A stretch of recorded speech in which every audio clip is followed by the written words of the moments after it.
एवं उत्तर प्रदेश में अब खबरें विस्तार से। सुप्रीम कोर्ट ने आज वाराणसी की ज्ञानवापी मस्जिद में भारतीय पुरातत्व सर्वेक्षण के सर्वे को लेकर अहम बात कही। शीर्ष कोर्ट ने मस्जिद में एएसआई के सर्वे पर 26 जुलाई तक रोक लगा दी है। सुप्रीम कोर्ट ने कहा कि 26 जुलाई की शाम 5 बजे तक कोई सर्वे नहीं किया जाएगा। इस दौरान अगर मस्जिद कमेटी चाहे तो वाराणसी कोर्ट के फैसले के खिलाफ हाई कोर्ट जा सकती है। बता दें कि वाराणसी की अदालत ने मस्जिद में एएसआई सर्वे का आदेश दिया था। सुप्रीम कोर्ट में जब सुनवाई शुरू हुई तब एएसआई की टीम ज्ञानवापी में सर्वे कर रही थी, जिस पर सुप्रीम कोर्ट ने तुरंत वहां पर किसी तरह की खुदाई पर रोक लगा दी। साथ ही सुप्रीम कोर्ट ने कहा कि हम दोपहर 2 बजे दोबारा इस मामले पर सुनवाई करेंगे, लेकिन इससे पहले ही कोर्ट ने सर्वे पर रोक का आदेश दे दिया। बता दें कि वाराणसी में एएसआई ने ज्ञानवापी का सर्वे शुरू किया था। सिर्फ वजू स्थल को छोड़कर पूरे परिसर का सर्वे कराने की बात थी।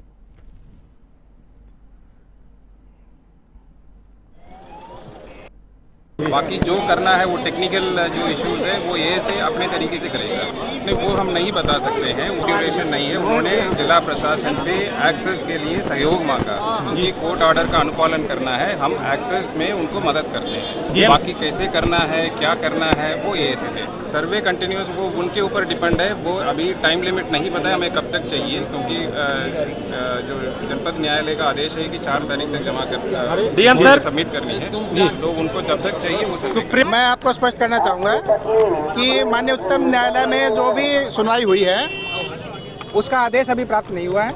अगर आदेश प्राप्त होगा, किसी प्रकार की रोक लगेगी, तत्काल उसका पालन कराया जाएगा। एएसआई कोई भी ऐसा कार्य नहीं करेगी जो किसी भी कोर्ट के वायलेशन में हो।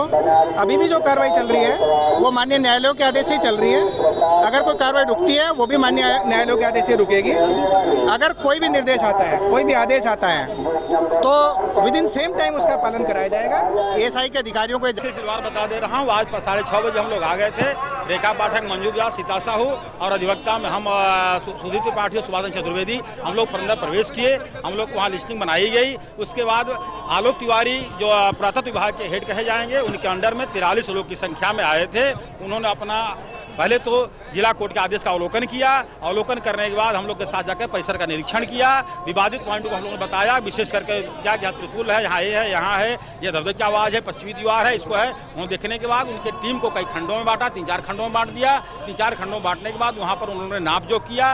नाप जोक करके अपनी कुछ जीपीआर मशीन बैठा रहे थे, कर रहे थे काम आगे। तब तक सुप्रीम कोर्ट से आदेश आ गया कि 26 जुलाई तक इस कार्य को रोक दिया जाए, और तब काम रुक गया। अगली की रणनीतियों की 26 जुलाई को हम लोग फेस करेंगे, और इस कमीशन कार्रवाई तत्क्षण रुकी है, परमानेंट नहीं रुक जाएगी, क्योंकि कमीशन उचित होना है। अब बिना कमीशन के तय नहीं हो पाएगा कि यह मंदिर का पुराना दीवार, प्राचीन दीवार और इसका जो कलाकृतियां हैं, इसकी उम्र, इसकी अवशेष क्या है, क्योंकि उनको मस्जिद कहने से नहीं हो पाएगा।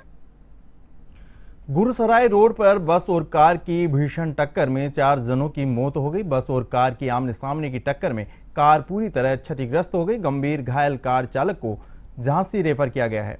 बंका पहाड़ी के पास हुई टक्कर, 4 में से 3 मृतक एक ही परिवार के बताए जा रहे हैं।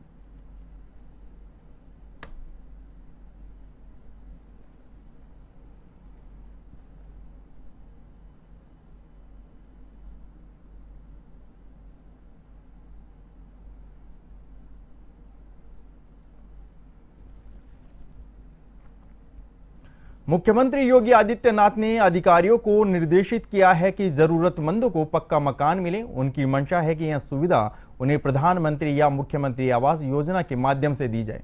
उन्होंने अधिकारियों से कहा कि जन कल्याण के मुद्दों को प्राथमिकता से हल करें। साथ ही उन्होंने यह भी कहा कि जमीन पर अवैध कब्जा करने वालों पर सख्त कार्रवाई की जाए। सीएम सोमवार को गोरखनाथ मंदिर में जनता दर्शन के दौरान लोगों की समस्याएं सुन रहे थे।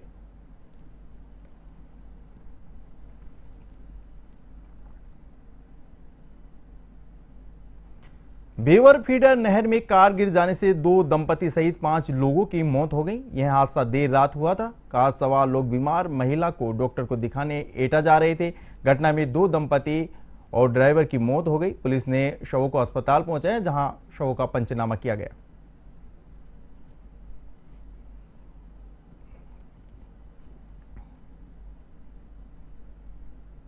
हरदोई जिले में एक कार अनियंत्रित होकर पेड़ से टकरा गई। इस हादसे में कार सवार भारतीय जनता युवा मोर्चा के नगर महामंत्री समेत 3 लोगों की मौत हो गई, जबकि 2 लोग गंभीर रूप से घायल हो गए। घटना शहर कोतवाली क्षेत्र के हरदोई शाहजहांपुर मार्ग की है। इधर घटना की जानकारी मिलते ही पुलिस टीम मौके पर पहुंची, जहां से कार सवार सभी लोगों को जिला अस्पताल पहुंचाया गया, जहां डॉक्टर ने अरुण गुप्ता, राज ठाकुर और प्रखर गुप्ता को मृत घोषित कर दिया।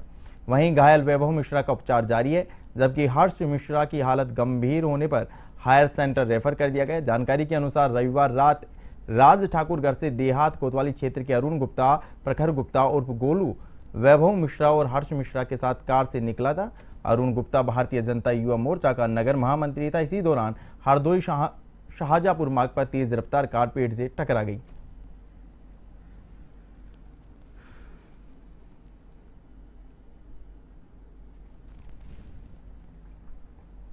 बुलंदशहर के खुर्जा पुलिस की लूट की घटना में वांछित चल रहे लुटेरों के साथ मुठभेड़ हो गई। इस दौरान दोनों ओर से हुई फायरिंग में एक लुटेरा जावेद गोली लगने से घायल हो गया।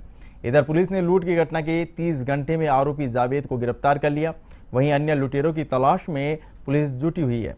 पुलिस ने घायल जावेद को अस्पताल में भर्ती करवाया। पुलिस बदमाश के पास से एक तमंचा, 315 जिंदा कारतूस, एक मोटरसाइकिल, लूट का सामान और मोबाइल बरामद कर लिया गया। खुर्जा कोतवाली नगर क्षेत्र के बोरोली ग्राम के पास मुठभेड़ हुई। घायल जावेद पर कई अन्य थानों में मुकदमे दर्ज हैं। बता दें कि शनिवार को कोतवाली खुर्जा नगर इलाके में एक महिला से लूट की घटना हुई थी, जिसके बाद से ही वांछित आरोपी जावेद फरार चल रहा था। खुर्जा नगर पुलिस स्टेशन पर एक अभियोग दर्ज हुआ था, जो 557/23 जो 392। बिजनौर के थाना कोतवाली देहात क्षेत्र के गांव शादीपुर में एक नशेड़ी पति ने अपनी पत्नी को गला घोंटकर मार डाला। इसके बाद पति मौके से फरार हो गए। लोगों ने मृतका के परिजनों को सूचना दी। सूचना पर एसपी देहात श्री राम अर्ज पुलिस टीम के साथ मौके पर पहुंचे। महिला की शादी 6 साल पहले हुई थी।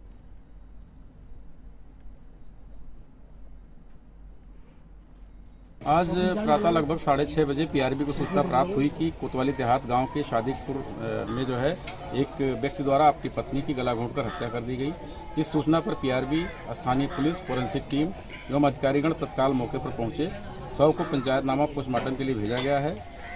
मृतका के पिता को इसकी घटना की सूचना दी गई, वो भी मौके पर पहुँच गए हैं। उनके द्वारा जो तहरीर दी जाएगी उसके आधार पर अग्रिम कार्रवाई की जाएगी। इसमें सावन के तीसरे सोमवार पर बाबा विश्वनाथ की नगरी बम बम हो रही है। वहीं हर हर महादेव और बोल बोल बम के गगनभेदी नारों के साथ नंगे पैर सड़कों पर कांवड़ियों का सैलाब उमड़ पड़ा है। बाबा के जलाभिषेक के लिए भक्तों की लंबी कतार लगी है।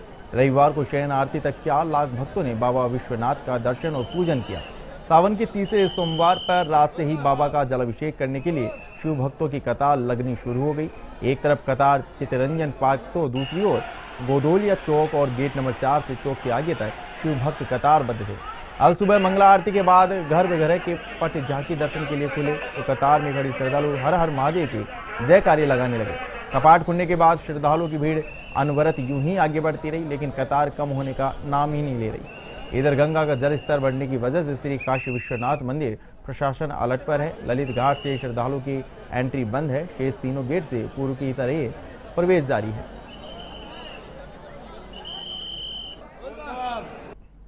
हर बनारस में कण कण पारस है, तो जिसका नाम बनारस है। सावन के महीनों में काशी में भक्त ज़्यादा तादाद में आते हैं बाबा के दर्शन के लिए। मैं इस वक्त गेट नंबर 4 पे मौजूद हूँ।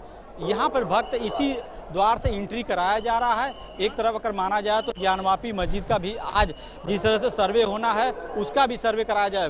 मैं तस्वीरों में दिखाना चाहूँगा कि भक्त सुबह से ही मंगला आरती के बाद से ही भक्तों का कतार लग गया बाबा विश्वनाथ दरबार, क्योंकि आज सावन का तीसरा सोमवार है। जैसे जैसे सावन का सोमवार जैसे जैसे बीतता जाता है वैसे वैसे भक्तों में एक खुमार बढ़ता जाता है। तस्वीरों में दिखाना चाहूँगा कि बाबा के दर्शन के लिए कैसे आए हैं, अपने लाइन में लगे हुए हैं, कतारबद्ध आए हैं यहाँ पे लाइन में लगकर दर्शन के लिए। मंगला आरती के बाद से ही भक्तों के लिए दरबार खोल दिया गया और ये भक्त हैं जो अपने बारी का इंतजार कर रहे हैं कि कब हमारी बारी आएगी और हम कब बाबा विश्वनाथ के दर्शन करेंगे। अंकल, कब से लगे हैं लाइन में? हम लोग 6 बजे से। इंदौर से, MP इंदौर। अच्छा, कैसा लग रहा है बाबा के? बहुत बढ़िया, बहुत सुंदर, बहुत अच्छा। प्रशासन की भी बहुत अच्छी व्यवस्था है, बहुत बढ़िया। ये कहना है श्रद्धालुओं का कि प्रशासन की व्यवस्था अच्छी है। ऐसे में बात की जाए तो कवायद रखी गई है कि एक श्रद्धालु है उनको लगभग 30 सेकेंड का समय दिया जाएगा दर्शन करने के लिए। और भी मैं यहाँ पे दिखाना चाहूँगा कुछ श्रद्धालु जो बाबा के दर्शन करके आ रहे हैं, वो उनसे भी बात करना चाहूँगा। भैया दर्शन करके आ रहे हैं, दर्शन हो गया? दर्शन हो गया? कैसा रहा दर्शन? बहुत अच्छा दर्शन है। लाइन में लगे थे आप? सुबह 7 बजे से। अच्छा, कैसा बाबा विश्वनाथ कॉरिडोर वगैरह कैसा रहा? बहुत अच्छा, बहुत अच्छा, सब बढ़िया है, एकदम बढ़िया है। ये श्रद्धालुओं का कहना है कि हमने दर्शन किया है, सुगमता से दर्शन हुआ है। और ऐसे में बात की जाए तो भक्तों की तादाद बढ़ी है। जिस तरह से बाबा विश्वनाथ का कॉरिडोर बना और कॉरिडोर बनने के बाद से ही भक्तों के लिए जो यहाँ पे जो तांता लगता है, पहले तो 1 लाख लगता था, लेकिन अब करोड़ों में लगता है। वाराणसी के लिए A1 टीवी दुर्गेश यादव। सीतापुर में कोतवाली क्षेत्र में एक बेकाबू DCM देर रात ठेले और ई-रिक्शा को टक्कर मारते हुए बस स्टेशन में घुस गई। इस हादसे में 3 लोगों की मौके पर ही मौत हो गई और 6 गंभीर रूप से घायल हो गए। सभी घायलों को जिला अस्पताल ले जाया गया, जहां से 3 गंभीर घायलों को ट्रॉमा सेंटर में रेफर कर दिया गया। वाहन चालक हादसे के बाद फरार हो गया। पुलिस ने वाहन को कब्जे में लेकर जांच शुरू कर दी है।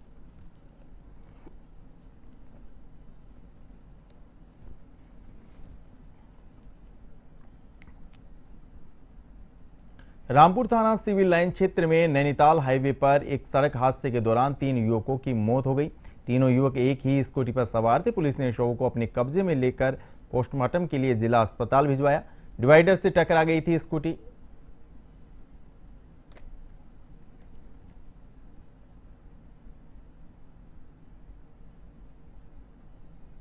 बहुत ही दुखद घटना हुई है आज बिलासपुर बाईपास पर।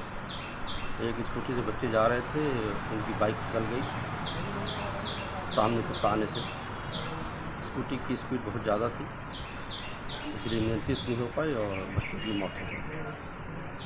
इनके शोक संतप्त परिवार को मेरी पूरी संवेदनाएँ हैं और मैं इसी के साथ ये अपील भी करूँगा परिजनों से कि बच्चों के हाथ में इतनी हाई स्पीड व्हीकल ना दें, उन्हें समझा कर रखें और उन्हें नियंत्रित रखें। पुलिस डिपार्टमेंट भी पूरा प्रयास कर रहा है इन बच्चों को जो ओवर स्पीडिंग करते हैं।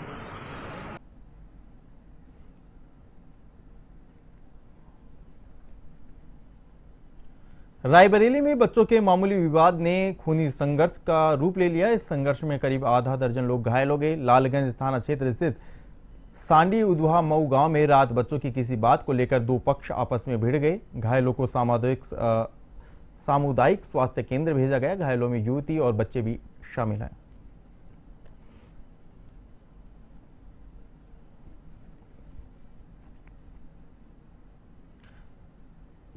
बुंदेलखंड एक्सप्रेसवे के एक स्टोर रूम में देर रात अचानक भीषण आग लग गई। देखते ही देखते आग ने विकराल रूप ले लिया, जिससे क्षेत्र में अफरा तफरी मच गई।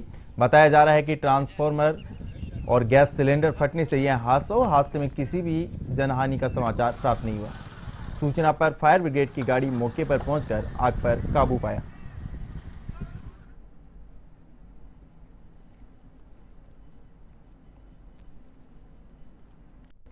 प्रदेश के तीसरे सोमवार को कांवड़ियों पर पुष्प वर्षा की गई। सोमवार को बाराबंकी स्थित लोधेश्वर महादेव मंदिर में हेलीकॉप्टर से की गई पुष्प वर्षा। इसके अलावा अयोध्या में भी सरयू तट पर शिव भक्तों पर पुष्प वर्षा की गई।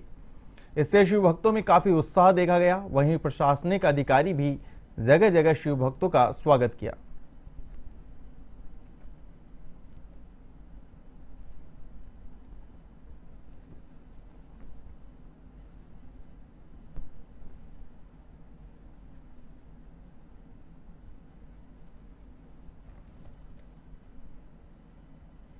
A1 उत्तर प्रदेश में फिलहाल इतना ही। आप देखते रहिए A1 टीवी। नमस्कार।